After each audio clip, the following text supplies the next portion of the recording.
Welcome to How to Cruise the Star Trek Cruise. 4. That's right, my cousin Deanna and I have done it again. We are going on yet another Star Trek cruise. But since our last video, we've actually thought of a bunch of stuff we forgot to mention. And we've been seeing questions about new changes. So we thought we'd make another video to address those. Or at least, I would. Because I hurt my hand, and I haven't been able to go to work for weeks.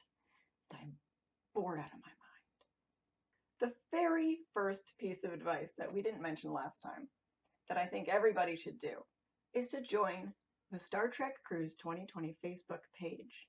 It is so informative. If you're a first-time cruiser, you're going to find a lot of really useful information there. And you'll get to meet people that you're going to be on the ship with before you actually meet them on the ship, which is awesome. Another thing I want to delve into a little further is transportation. Transportation is, of course, a huge deal. If you don't make it to the ship on time, you're not cruising. Entertainment Cruise Productions.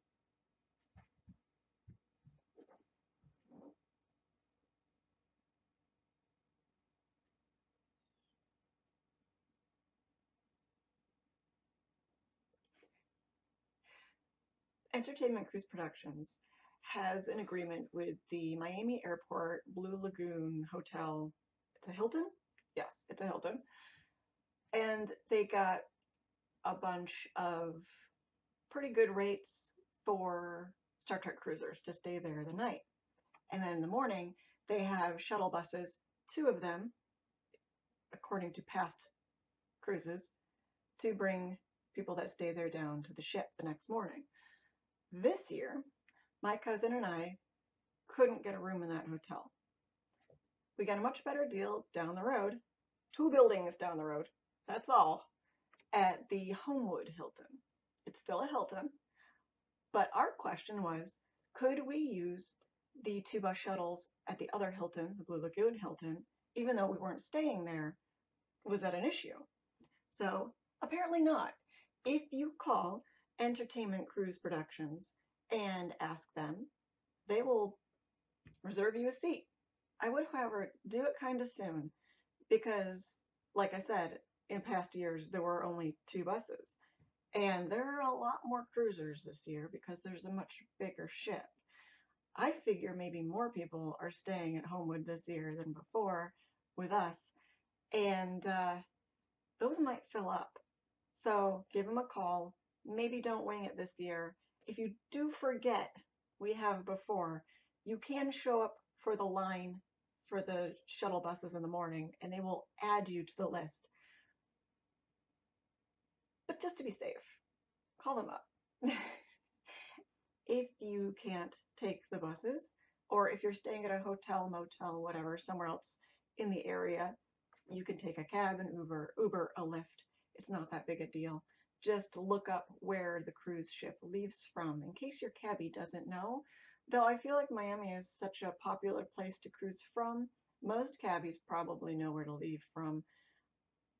I don't know if a brand new Uber or Lyft driver would. Maybe you could even take an Uber to the Blue Lagoon Hilton and then take the bus from there to the ship and get on with the rest of the Trekkies staying there. Completely your choice. I like not to worry. I worry about everything. So it's just nice to have that already arranged.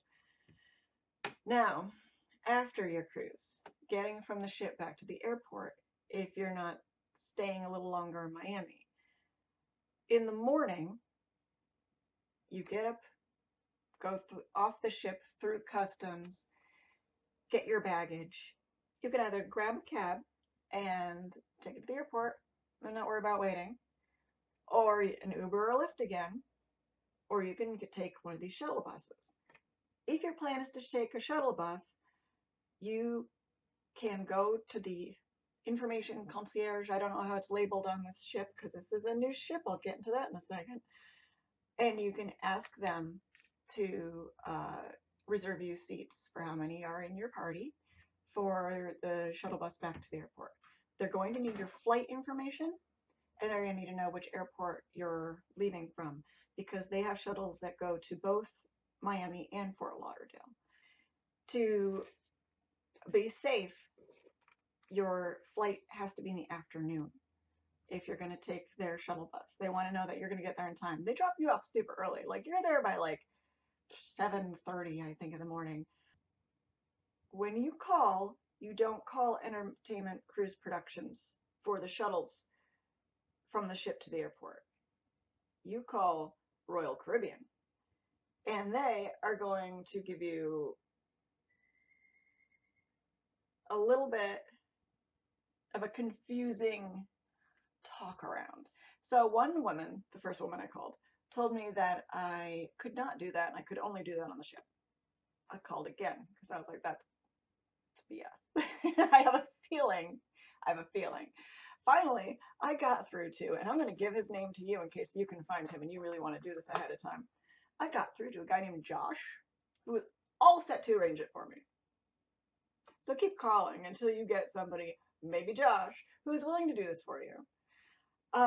They also gave me another reservation number. I feel like maybe the reservation number through Entertainment Cruise Productions, because it is a travel agency and not an actual cruise line, is different than your working reservation number, which would be the one that actually is assigned to you through the cruise line itself. So you're gonna have two crews. So keep those numbers from getting mixed up in your head or your notes or wherever you keep your important information for the cruise. It's your second number through the cruise line that you're gonna use to book the bus shuttle from the ship to the airport. Does that help? I hope Josh helps. I hope you find Josh. Now, let's talk about one other aspect of leaving the ship. When you get on the ship, they give you a key card. And the last cruises, those key cards have been lovely Star Trek themed trinkets that I treasured. And when I left the ship, you scan that card to leave. A person that works there will take it from your hand, scan it through a machine to add you to the list of people that have actually checked off the ship. So when everybody leaves at the end of the ship, they know that every single customer is safely on land. Nobody's hiding out on the ship anywhere, you know, trying to sneak another ride, which would be weird because you don't have a cabin to stay in, dude. I don't know where you're sleeping. And they know whether they should go hunt somebody down.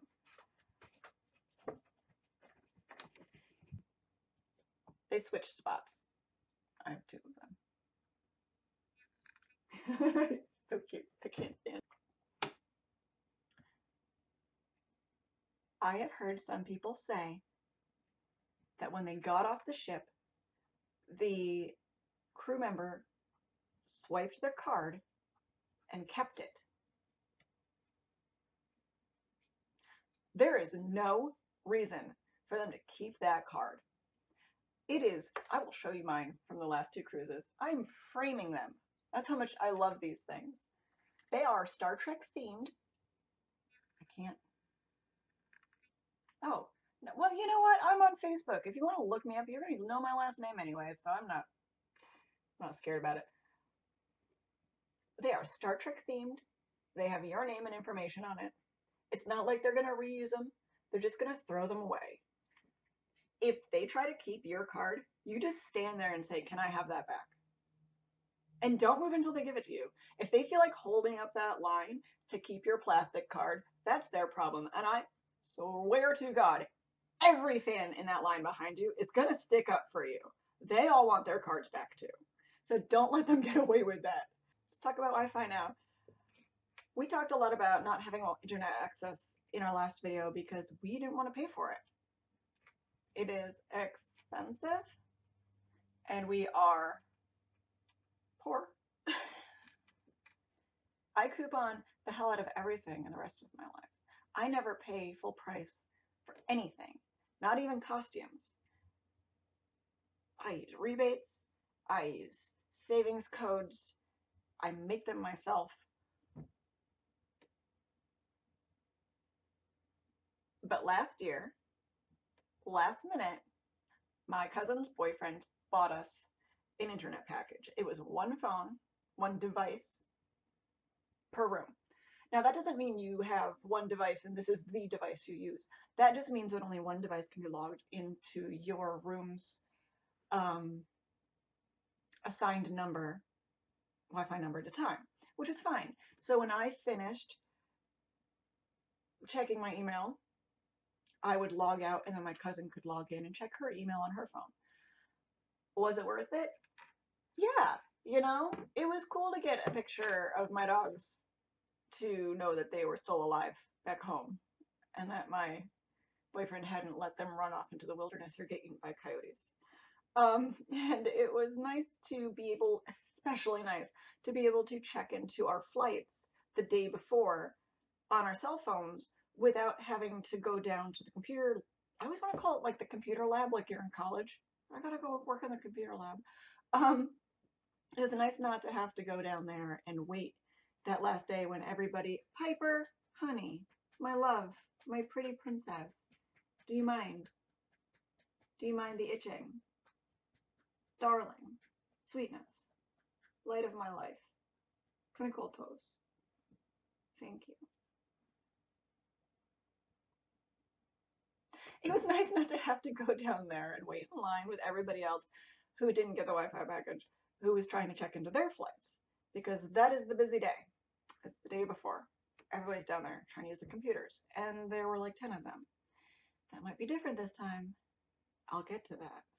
However, I do know that the Wi-Fi packages are pretty much the same. I looked them up on the Royal Caribbean Cruise Line, and you can get one pass code per room or 4 or whatever.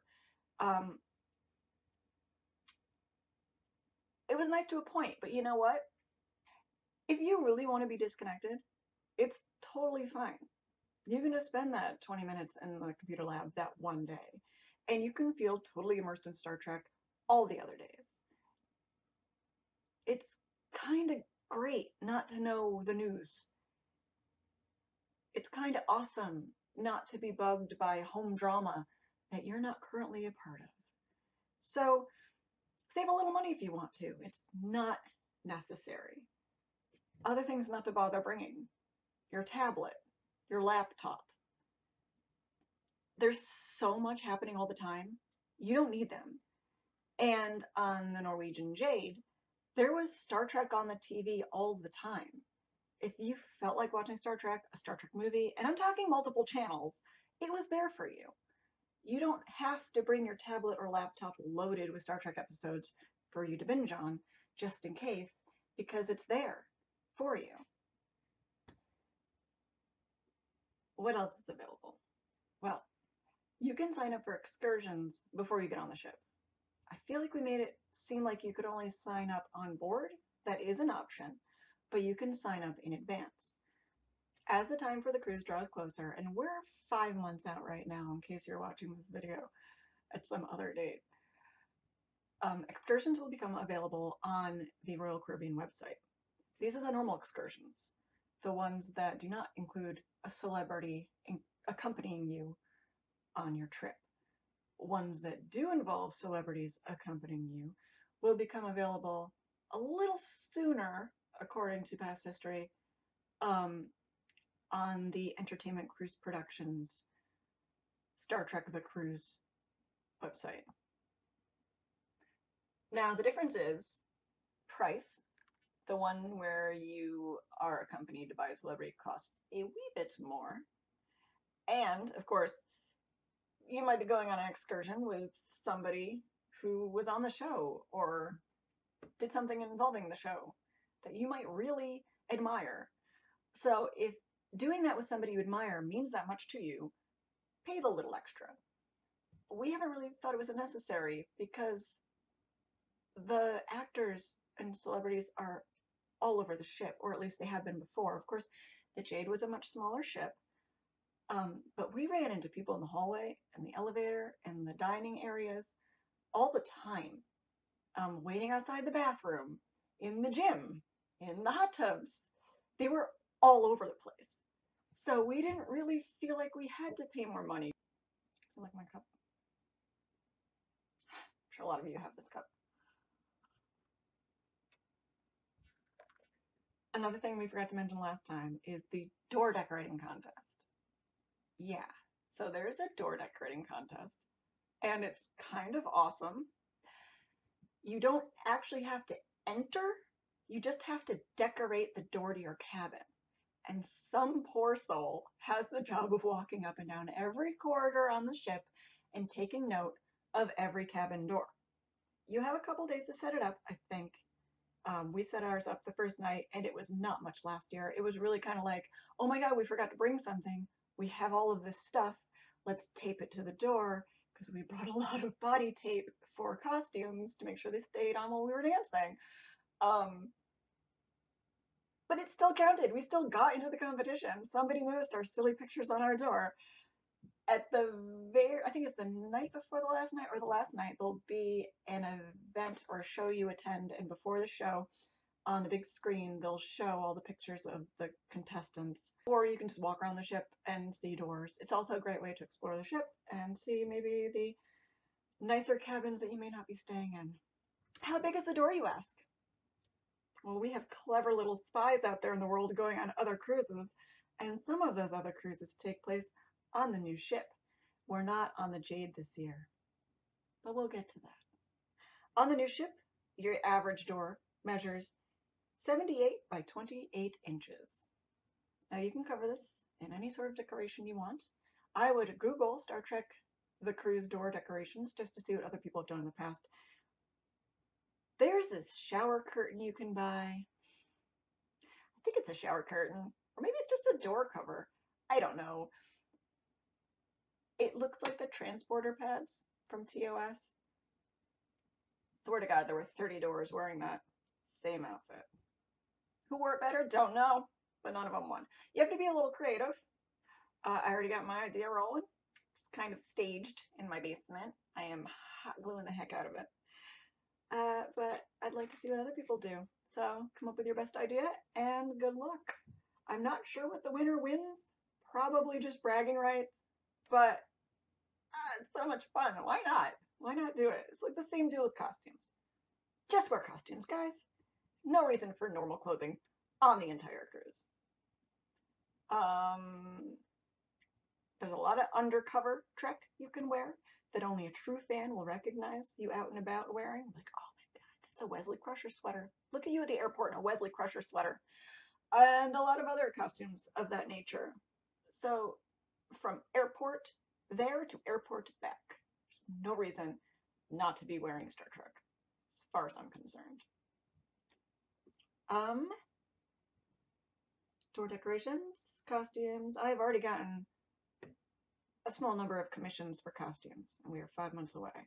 The fact that I'm already sewing costumes for other people means that people are really starting to think about their theme nights. So let me pull up our brand new theme night list.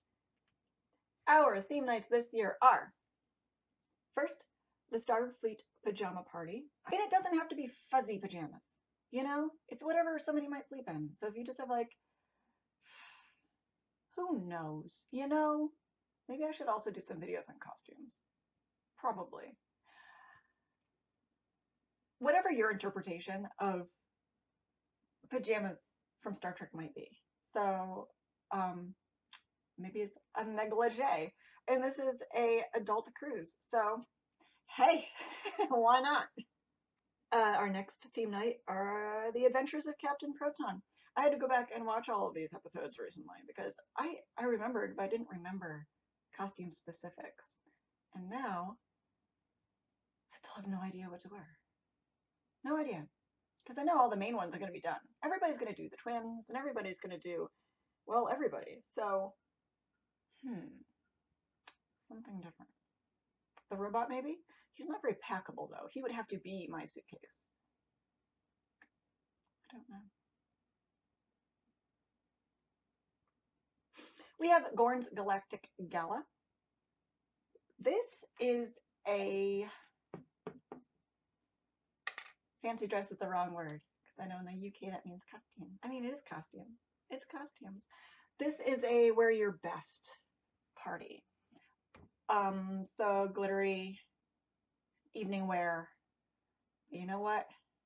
There's a lot in Star Trek that would pass. So I wore my Romulan commander uniform from our last video to the Galactic Gala because the gold net is shiny and I dare say I looked good.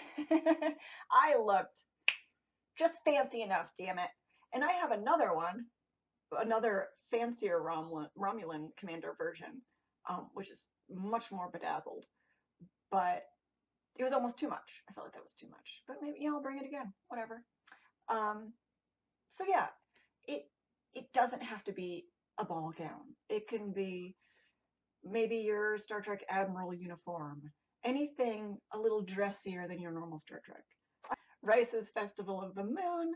This party was also part of the Cruise 2 Voyage 2, which I'm sure it was also part of the Cruise 2 Voyage 1. So if you've been on those, you've experienced this party. It's bikinis, sundresses, mini skirts, anything you might wear to a beach party, only Star Trek themed. Heroes and villains. I feel like I should bring the Romulan commander back for that one too. So if you want to be a hero, dress as a hero. If you want to be a villain, dress as a villain. Good. I mean, it's pretty self-explanatory. And our last party, Q's costume party. Now, if you are in the mood to win a contest, this is what you save your best costume for. This is an actual competition. It's not just a party. There's the competition first. Everybody lines up and you are judged by a panel of celebrities, which I think it was a little different the 2 years we went. Who was there? Except, of course, Q. And one by one, you show your costume off in whatever little bit you might have to go along with it. And the winner wins. And afterwards, everybody in their costumes has a giant party. And anybody can go to that, even if you didn't participate. So those are the parties. What else is on my list? Oh, autographs and photographs. Autographs and photographs are up now on the Entertainment Cruise Productions Star Trek The Cruise 2020 website. You just need to log in. There's a checklist. You check off the ones you want, and you can pay for them through the card that you already have saved to pay for the cruise. One ticket equals one autograph per passenger with whichever celebrity the ticket says. Photographs, however, are slightly different. I think it's 4 passengers or it's 3. I just did this yesterday and I can't remember. Look it up when you're ticking off the boxes. I think it's 4 or 3. So it's just my cousin and I. So my cousin and I can be in the same photo with the celebrity that we're signed up for. So it's 1 ticket per small group per picture. Oh, drinks package. Let's talk about drinks. I've heard of people talking about beverages. On the Jade, simple beverages were free. But as I've been hinting at that for most of this video, there's a new ship. We're not on the Jade this year. We're on the Explorer of the Sea, which is a Voyager class ship, which is great because this is technically a Voyager, thanks to the anniversary themed cruise. So there's going to be a lot of Voyager stuff going on. Get your Voyager costumes ready. Now, I think it works about the same. I hear the Wi-Fi is better quality and runs faster if you sign up for it.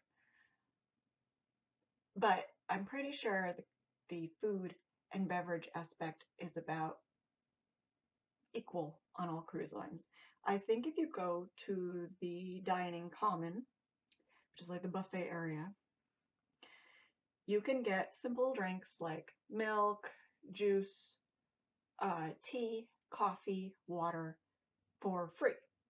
And you can just carry that all the way back to your room and put it in your mini fridge. So that's free. However, if you're sitting down for a show and somebody comes around taking drink orders and all you want is water, you're just like, I'm really thirsty. Can I just get a bottle of water? They'll bring you that bottle of water. And that bottle of water is like $11. Just have your quick sip of water in the dining common before your show. Don't order from people walking around taking orders. It's going to cost you an arm and a leg. especially for water. You know what? Just if you have the drink package, go for it. If you got your drink package, it's cool. It's all inclusive. Let's talk just for a little second about the new ship. So the Explorer of the Sea is much larger than the Norwegian Jade, which I almost feel torn about. Like, is it so large that it's not going to feel as homey? Really, after a while, the Jade felt like home. I'm a little worried this time. I'm sure it's going to be great. I'm sure they'll probably decorate again. It'll be all Star Trek themed again, only on a bigger ship. The venues are bigger, so hopefully everybody can fit into one space to watch a show at the same time. So I'm not sure how that's going to affect the schedule. They used to overlap shows a little bit to make people pick and choose, so that if a party was being thrown and everybody wanted to go to the party, some people would have to leave to go to attend a show. That way they wouldn't be overcrowding one small space at a time. This time, I'm not sure. Maybe they'll actually have free time between shows because everybody can fit. They don't have to worry about that. There are schematics, maps, layouts that you can find online. If you just Google Explorer of the Sea, you can see where your room is. You can see where dining areas are, lounges, pools, spas, everything. This has some pretty impressive spas. There are walking tours on YouTube that you can look up where people have taken their GoPros and shown you pretty much the entire ship. Yeah, this is going to be bigger, a lot bigger. But the Entertainment Cruise production said that it's going to be all Trekkies again. But yeah, you can find out an awful lot about that ship by simply Googling around. We have an inside cabin with no window this time, just like the first time. The second time we had a window. And it was great, but you know what? We were hardly in there. So we kind of learned, like, why spend the extra money? Also, our room is right next to a pretty swanky lounge this time, so we can just hang out there. I don't know when we would, though. There's always something to do. And one last note before I sign off, because some people have not signed up for this cruise and they think there's no hope. If you have Facebook, or if you join Facebook and you join the Star Trek Cruise 2020 Facebook group, you will see some people change their mind. They have already gotten a cabin and they have paid for it, and all of a sudden they can't go.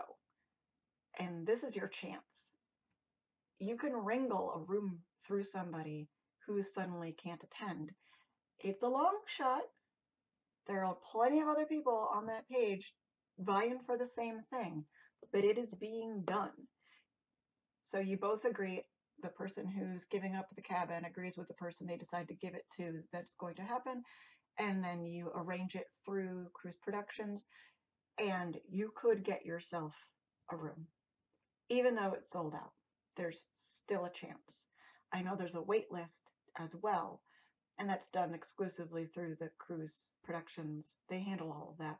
But if you want a second avenue, getting it from another fan that can't go is a way. I will say there's no upselling allowed. So if you see somebody trying to sell a cabin for more than they paid for, that is not allowed at all. And there are penalties for that, actually. So don't deal with those people. But if they say they paid $2,000 for a nice cabin and they're gonna sell it for $2,000 just so they break even, then that's fine.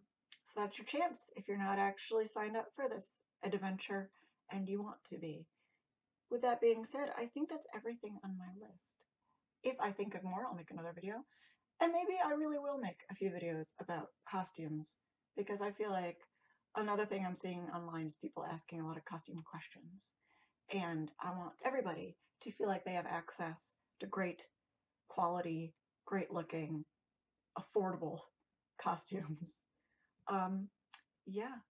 Thank you for tuning in. If you haven't watched our first video, click on that.